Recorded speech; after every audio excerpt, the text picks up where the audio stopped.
Assalamualaikum guys, how are you? My name is Kashif Ali, and in previous lecture we discussed about capacitor. That how does a capacitor works? How does it store charges inside the metallic plates? तो अभी हम उसको क्या करेंगे, इसके बारे में कुछ रिवीजन कर रहे हैं, 5 मिनट रिवीजन करेंगे और उसके बाद हम इसको आगे जो है हम कंटिन्यू करेंगे कि कुछ फैक्टर्स जैसे C बराबर होता है epsilon not A upon D, ये फार्मूला क्या होता है, और उसके अलावा जो टाइप्स ऑफ कैपेसिटर्स हैं इंशाल्लाह वो भी हम डिस्कस करेंगे। तो let's get started with this. तो हमने प्रीवियस जो एक लेक्चर था हमारा उसमें डिस्कस किया था कि कैपेसिटर जो है वो चार्ज को कैसे स्टोर करता है। तो उसको समझने के लिए हमने पहले एक प्लेट उठाई थी। तो एक प्लेट को समझा था कि हम अगर एक प्लेट में चार्ज को स्टोर कर रहे हैं तो क्या ये पॉसिबल है। तो हमने देखा जब इलेक्ट्रॉन इस प्लेट में हम यहाँ पे 80 इलेक्ट्रॉन इस प्लेट में जा रहे थे तो कुछ इलेक्ट्रॉन 1 2 3 या कुछ इलेक्ट्रॉन उसमें जमा हो गए, लेकिन उसके बाद इतने इलेक्ट्रॉन की रिपल्शन बढ़ गई कि हम ज़्यादा इलेक्ट्रॉन को उसमें जमा कर नहीं पा रहे थे। तो उसका रीज़न यही था कि इलेक्ट्रॉन से सेम चार्ज है तो वो एक दूसरे को रिपेयर करेंगे, रूट जो है वो भेजेंगी, तो एक दूसरे को रिपल्शन बहुत बढ़ रही थी। तो इस वजह से ज़्यादा हम उसमें इलेक्ट्रॉन को जमा कर नहीं कर पा रहे थे। सिमिलरली इसमें ज़्यादा और प्रोटॉन्स को हम स्टोर कर नहीं पा रहे थे। तो हमने क्या किया, 2 प्लेट्स को हमने एक साथ रखा, एक बैटरी से कनेक्ट कर दिया। तो हमने फिर क्या देखा कि यहाँ से इलेक्ट्रॉन जा रहे थे तो इन इलेक्ट्रॉन्स को जो मेटलिक प्लेट है उन इलेक्ट्रॉन्स को रिपेल कर रही थी और प्रोटॉन्स को इलेक्ट्रॉन अटैक कर रहा था। तो इसमें कुछ जगह बच रही थी, कुछ इलेक्ट्रॉन इस साइड पर आ गए, अगर इलेक्ट्रॉन इस साइड पर आ गए, इस साइड पर आ गए और प्रोटॉन इस साइड पर आ गए क्योंकि इलेक्ट्रॉन इसको अटैक किया, तो हम इलेक्ट्रॉन को और भी जमा कर सकते हैं। क्योंकि प्रोटॉन जब इलेक्ट्रॉन के करीब आ गए तो इलेक्ट्रॉन के दूर चले गए, तो हमारा स्पेस बच गया। इस तरह हम इलेक्ट्रॉन को ज़्यादा चार्ज को स्टोर कर पाए। और सिमिलरली यहाँ पर भी ऐसे ही हुआ, इलेक्ट्रॉन को जैसे अटैक किया प्रोटॉन्स ने और प्रोटॉन को रिपेल कर दिया, तो यहाँ पर भी जो है वो स्पेस बढ़ गया, तो हम चार्ज को और भी ज़्यादा स्टोर कर सकते हैं। इसी पॉइंट में देखिए कि यहाँ पर इलेक्ट्रॉन से यहाँ पर प्रोटॉन से प्लस चार्ज में वो इस साइड पर प्लेट के आ गई। तो इससे क्या हुआ कि इन दोनों के बीच में अट्रैक्शन और भी ज़्यादा बढ़ गई क्योंकि करीब आ गए। पहले रैंडम थे इलेक्ट्रॉन, बैटरी की वजह से ये इलेक्ट्रॉन यहाँ पर आ गए और ये प्रोटॉन यहाँ पर आ गए, तो करीब आ गए तो डिफरेंट चार्ज करीब आ गई तो एक दूसरे को अटैक करेंगी। तो इससे स्पेस जो है प्लेट में और भी बढ़ गया, तो हम चार्ज को और भी ज़्यादा स्टोर कर पा रहे थे। फिर हमने क्या किया, एक तीसरी चीज को बीच में लाए ताकि हमें जो स्पेस है वो कैपेसिटर का कम कर दें, क्योंकि इस साइज के कैपेसिटर में कितनी चार्जिंग स्टोर कर सकते हैं। तो हमने क्या किया, इसमें एक मटेरियल यूज किया बीच में रीपा, डायरेक्ट मटेरियल यूज किया, हमने यूज किया। यहाँ पर आप देख सकते हैं जब हमने ये डायरेक्ट मटेरियल यूज किया तो इलेक्ट्रिक फील्ड के बैलेंस में पोलराइज हो रहा था, प्लस और माइनस चार्ज में, क्योंकि एटम्स में क्या होता है प्रोटॉन्स और इलेक्ट्रॉन्स होते हैं ना, तो प्लस माइनस चार्ज में पोलराइज हो गया। लेकिन वो कैसे पोलराइज हुआ, in opposite direction to get out the charge that is closer side of the plate. जहाँ इलेक्ट्रॉन में ये प्रोटॉन इस साइड पर आ गए, इसी तरह ये प्रोटॉन में इलेक्ट्रॉन में इस तरह से आ गए। इसी तरह जो एटम पोलराइज हुए डायरेक्ट मटेरियल के, तो इन्होंने इलेक्ट्रॉन को और भी ज़्यादा करीब कर दिया, खींच दिया और प्रोटॉन को और भी दूर कर दिया, तो स्पेस को और भी बढ़ा दिया। यहाँ पर जैसे ही हुआ इलेक्ट्रॉन को प्रोटॉन ने इलेक्ट्रॉन को डायरेक्ट मटेरियल में उनको अटैक किया और प्रोटॉन को रिपेल किया, तो ये और भी जो है वो उनको अटैक कर दिया, तो इसमें और भी जो है स्पेस बढ़ गया। तो इसी तरह से हमने चार्ज को स्टोर करने का जो प्रोसेस है उसको बहुत बढ़ा दिया, जो कि हम अगर एक प्लेट को बढ़ा दें तो उसमें इतना चार्ज को स्टोर कर नहीं पाते थे, लेकिन अब थोड़ी सी साइज में ही हम बहुत सारी चार्ज को स्टोर कर सकते हैं। तो इस वीडियो में हम और क्या पढ़ेंगे कि इसके फैक्टर्स के क्या होते हैं, इसको हम और कैपेसिटर्स को कैसे बढ़ाएं, ठीक है। तो इसमें ये फार्मूला होता है हमारे पास C बराबर एप्सिलॉन नॉट एप्सिलॉन और A अपॉन D। अब हम इन फैक्टर्स को हम डिस्कस करेंगे कि ये क्या फैक्टर्स होते हैं जिनकी वजह से कैपेसिटेंस में फर्क पड़ता है। आप ये देख सकते हैं ये A है, ये है एरिया ऑफ द प्लेट्स, जो मैंने ऊपर लिखा है एरिया ऑफ द प्लेट्स, मतलब जो ये दो प्लेट यूज की है उनकी एरिया कितनी है। सपोज करते हैं हम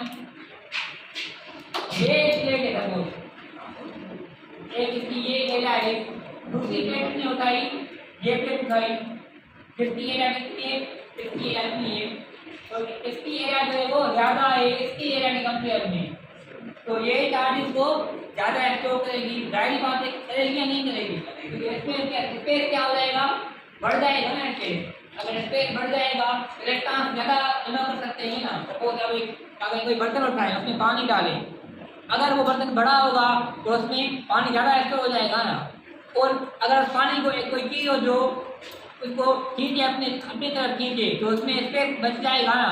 तो इसी तरह सिमिलरली यहाँ पर भी यही होता है, अगर एरिया प्लेट्स के एरिया को बढ़ाएंगे तो स्पेस बढ़ जाएगा, इसके एरिया को बढ़ाएंगे तो स्पेस बढ़ जाएगा, तो ज़्यादा चार्ज इसमें स्टोर जमा हो सकती है। तो हमें पता हुआ कि एरिया के plate area of the plate बढ़ने से क्या होता है, तो कैपेसिटेंस होता है हमारा वो बढ़ जाएगा। कैपेसिटेंस क्या होता है, वो प्रॉपर्टी है, एक खासियत है कैपेसिटर की। कैपेसिटर क्या होता है, चार्ज को अक्यूमुलेट करता है, स्टोर करता है, जमा करता है।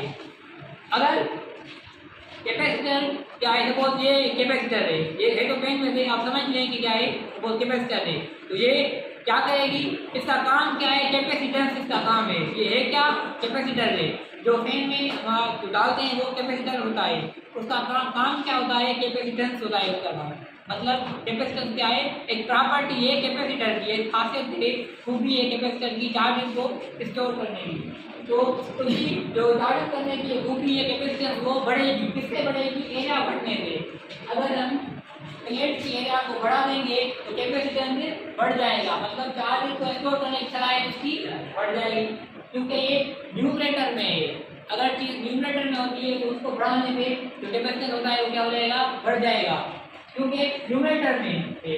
अगर ये डी क्या है, डिस्टेंस बिटवीन द प्लेट से, सपोज आप इसे बोल रहे हैं ये प्लेट है दो, तो इन प्लेट के बीच में ये डी क्या है, डिस्टेंस है, क्या है, डिस्टेंस है। सपोज हम एक एग्जांपल ले लेते हैं स्टील का, एक देखिए ये दो प्लेट्स हैं, इनके बीच में डायरेक्ट लेंगे, सेम प्लेट्स अगर हम यहाँ पर रखते हैं, ये प्लेट है सेम ही प्लेट है, लेकिन इनके बीच में जो फासला है वो हमने बढ़ा दिया, तो डी है हमने ये डी, इसमें डी क्या है, कम है डी, तो इसमें डी क्या है, ज़्यादा है। अगर इसमें डी ज़्यादा है तो डिस्टेंस को हमने क्या कर दिया, बढ़ा दिया। अगर इसको बढ़ा देंगे तो कैपेसिटेंस क्या हो जाएगा, कम होगा। अब कैसे कम होगा ये देखते हैं। सपोज यहाँ पर मटेरियल था, ये डायरेक्ट्रिक मटेरियल था, ये प्लेट लो, ठीक है, ये इलेक्ट्रॉन प्रोटॉन बन रही थी, डायरेक्ट्रिक मटेरियल इलेक्ट्रॉन प्रोटॉन का बना हुआ था। अगर तो ये यहाँ पर क्या हो रहा था, अब यही चीज़ है, तो ये डायरेक्ट्रिक मटेरियल पोलराइज हो रहा था, प्लस में चार्ज में पोलराइज हो रहा था। अगर हम क्या कर रहे हैं, इसमें क्या डिस्टेंस ज़्यादा है तो क्या होगा, ये प्रोटॉन प्लस माइनस चार्ज को क्या करेंगी, अटैच करेंगी, ये प्लस माइनस चार्ज को करेंगी, अटैच करेंगी, प्लस माइनस चार्ज को करेंगी, अटैच करेंगी। सिमिलरली यहाँ देखिए हम इलेक्ट्रॉन को क्या करेंगे, रिपेल करेंगे, और प्लस चार्ज को क्या करेंगे, अटैच करेंगे। लेकिन यहाँ पर हम देख सकते हैं कि माइनस और प्लस चार्ज होते हैं, ये दूसरे को अटैक करेंगी, तो इसमें स्पेस तो बढ़ जाएगा, तो यहाँ चार्ज जाएंगे कहाँ से, ऐसे जाकर एक वापस लौट आएंगी। लेकिन डिस्टेंस से वो क्या है, ज़्यादा है अभी, डिस्टेंस से ये डिस्टेंस बढ़ने की वजह से इनमें जो अट्रैक्शन है वो क्या हो जाएगी, कम हो जाएगी एक कंपेयर टू दिस। यहाँ पर इलेक्ट्रॉन और यहाँ पर प्रोटॉन होंगे तो ये करीब होते, तो अगर करीब होते तो उनमें अट्रैक्शन जो बीच में सलाहियत है वो ज़्यादा होगी, और अगर डिस्टेंस से वो ज़्यादा हो गया तो इनमें माइनस प्लस चार्ज में अट्रैक्शन की सलाहियत है वो कम हो जाएगी, क्योंकि वो फासला बढ़ गया है। तो हमें पता लगा कि अगर ये अट्रैक्शन कम हो जाएगी तो इसमें चार्ज स्टोर करना मुश्किल हो जाएगा। हम कम चार्ज को इसमें स्टोर कर सकते हैं अभी, क्योंकि मुकाबले को हमने बढ़ा दिया है, तो जो अट्रैक्शन है वो क्या हो जाएगी, वो कम हो जाएगी, और रिपल्शन क्या हो जाएगी, वो बढ़ जाएगी। ठीक है, तो हमें पता चला कि डी को बढ़ाने से कैपेसिटेंस क्या होगा, कम हो जाएगा। अगर हम डी को कम कर दें, ये देखिए भाषा है जो प्लेट्स के बीच में उसको कम कर दिया, तो इसमें जो अट्रैक्शन होगी प्लेट के बीच में वहीं तो 10 चार्ज में वो बढ़ जाएगी। तो इससे अट्रैक्शन बढ़ने की वजह से कैपेसिटेंस भी बढ़ जाएगा। तो हमने देखा डिस्टेंस कम कर दिया, कैपेसिटेंस बढ़ गया, डिस्टेंस को बढ़ा दिया, कैपेसिटेंस कम हो गया।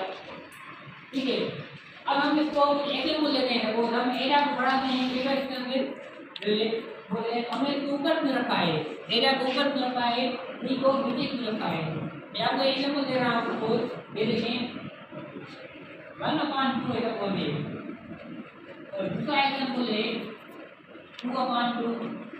मैं आपको पूछ रहा हूँ ये बड़ा है या ये बड़ा है, ये बड़ा है, ऑब्वियसली ये बड़ा है, ये 1 के बराबर है, तो ये 0.5 है, तो ये बड़ा है। हमें पता चला कि अगर न्यूमरेटर को बढ़ाते हैं हम, ये डिनोमिनेटर जो है वो तो सेम ही है ना, 2 हमने न्यूमरेटर को बढ़ाया, न्यूमरेटर को बढ़ाने से जो ओवरऑल वैल्यू क्या हो गई, बढ़ गई ना। तो इसी तरह हमने न्यूमरेटर को बढ़ाया तो ओवरऑल वैल्यू क्या हो जाएगी, बढ़ जाएगी। ठीक है, तो हम कह सकते हैं कि capacitance is directly proportional to area, मतलब अगर हम एरिया को बढ़ाएंगे तो कैपेसिटेंस बढ़ जाएगा। It means capacitance is directly proportional to area and inversely proportional to distance. अगर हम डिस्टेंस को कम करेंगे कैपेसिटेंस बढ़ेगा। ये कैसे बढ़ेगा, सपोज करते हैं हम ये दूसरा एग्जांपल लेते हैं, ये तो 1/2 ही है। अगर हम क्या कर रहे हैं, डिनोमिनेटर को बढ़ाएंगे, सपोज ये 1 सेम ही है न्यूमरेटर, डिनोमिनेटर को हमने 3 कर दिया, तो अगर हमने डिनोमिनेटर को बढ़ाया तो ये ओवरऑल क्या हो जाएगी, ये कम है ना, ये ज़्यादा है, ये कम है ना, ये से तो हमने अगर डिनोमिनेटर को बढ़ाया तो ओवरऑल वैल्यू कम हो गई।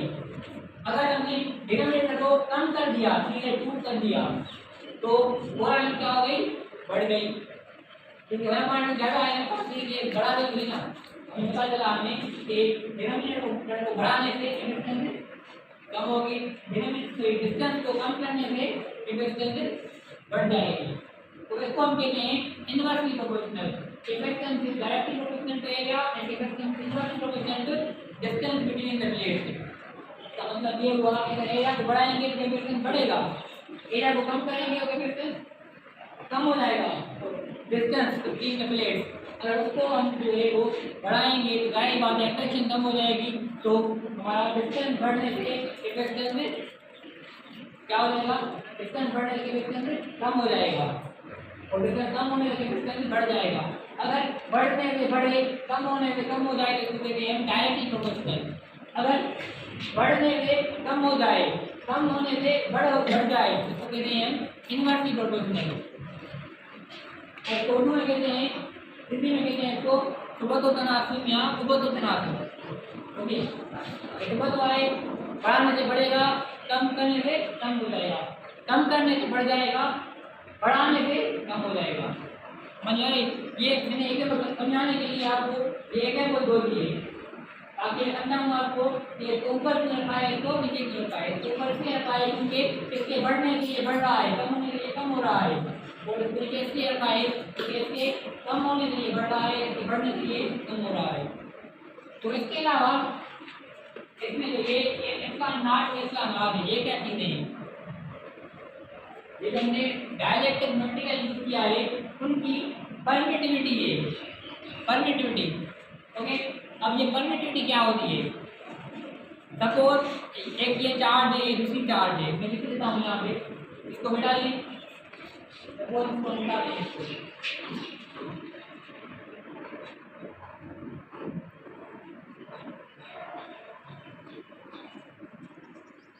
ठीक है।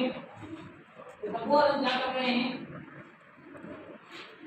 इसका नाटक इसका नाटक, ये एक चार्ज है, एक Q1 एक चार्ज है, ये क्या है Q2 एक चार्ज है, इस पर भी चार्ज प्लस है, इस पर भी चार्ज प्लस है।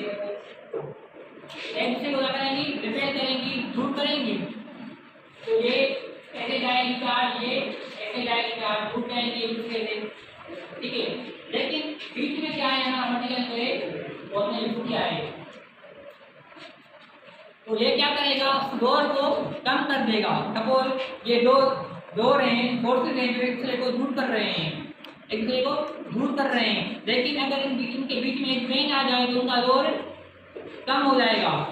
अगर इन दोनों डोरों के बीच में कोई किताब आ जाए तो उनका लोड कम हो जाएगा। अगर इन दो डोरों के बीच में कुछ ऐसी चीज आ जाए तो लोड को मुकम्मल खत्म कर दे तो ये लोड भी खत्म हो जाएगा। तो ये परमिटिविटी क्या होती है, जो हमने बीच में चीज इस्तेमाल की है उसकी परमिटिविटी है कि वो चार्ज के लाइंस को कितना एब्जॉर्ब करती है अपने आपस में। फिर से आप समझ लें, एक चार्ज है दूसरी चार्ज है, एक दूसरे को दूर करेंगी रिपेल करेंगी, लेकिन बीच में जो मटेरियल है हमारा डाइलेक्ट्रिक मटेरियल वो क्या करेगा, इन दो चार्ज को दूर होने से या तो हमने पेन यूज कर लिया यहाँ पे, और ये जो हमने पेन इस्तेमाल किया है यहाँ पर बुक इस्तेमाल किया है हमने, ये क्या करेगा इनके लोड को कम कर देगा। अब ये क्या होता है, इसके आज भी अपनी इलेक्ट्रिक लाइन का फोर्स होती है जिनसे वो इसको रिपेल करेगी बुक करेगी। इसकी जो है इसकी अलग इलेक्ट्रिक लाइन का फोर्स होती है, क्या होती है इलेक्ट्रिक लाइन का फोर्स होती है जो कि इस चार्ज से दूर करेगी। तो ये जो मटेरियल हमने बीच में इस्तेमाल किया वो इन लाइन को क्या करेगा, एब्जॉर्ब करेगा, परमिट करेगा। वो कितना परमिट कर रहा है, उतनी जो लाइन का फोर्स है ये इसको कितना जगह कर रहा है अपने में। परमिटिविटी क्या है इसकी, कि ये जो मटेरियल बीच में हमने यूज किया है वो इलेक्ट्रिक लाइन को कितना परमिशन दे रहा है अपने आपस में से, मतलब कितना जो है वो जगह कर रहा है। जितना ज़्यादा करेगा उतनी परमिटिविटी ज़्यादा होगी, जाहिर बात है। तो मैं आपसे पूछता हूँ कि हमने यहाँ पे पेज इस्तेमाल किया और उसके बाद हमने क्या किया, इसकी पेज की जगह हमने एक बुक इस्तेमाल कर दिया। पहले हमने पेज इस्तेमाल किया बीच में चार्ज के बीच में, उसके बाद हमने एक बुक इस्तेमाल किया। बताएं इसकी परमिटिविटी ज़्यादा है या इसकी परमिटिविटी ज़्यादा है?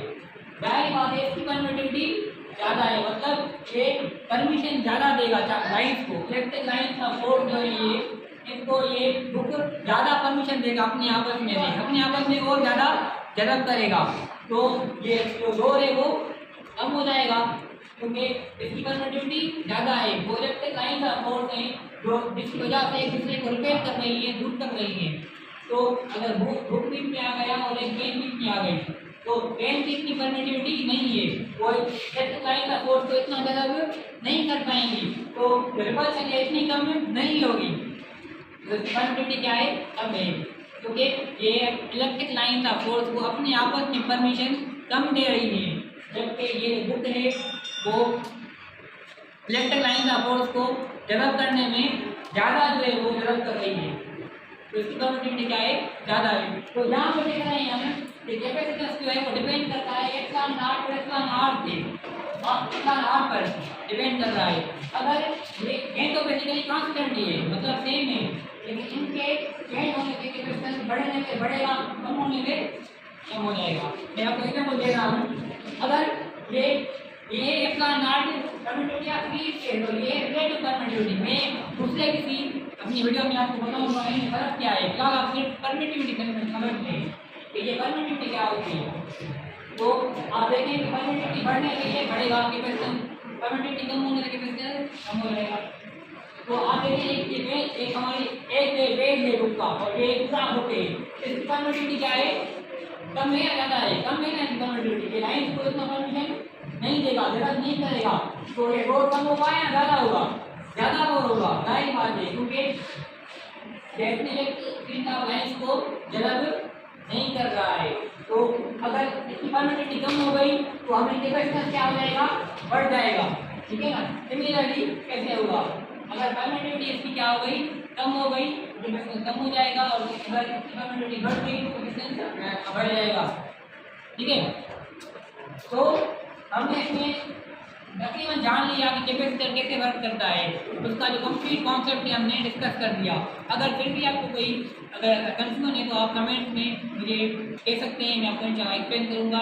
और इसकी जो टाइप है कैपेसिटर में, क्योंकि वीडियो है ये वो बहुत लेंदी हो जाएगा, तो इसलिए मैं इसके टाइप्स को अभी डिस्कस नहीं कर रहा हूँ। इंशाल्लाह we will discuss all the types of the capacitor and their applications also, and how the capacitors are used in the field of electrical engineering, and how can we thinking or how can we vary the value of capacitors and all those steps and material related to the capacitor. We will discuss all of them in the next video inshallah. And तब तक के लिए अल्लाह हाफिज़।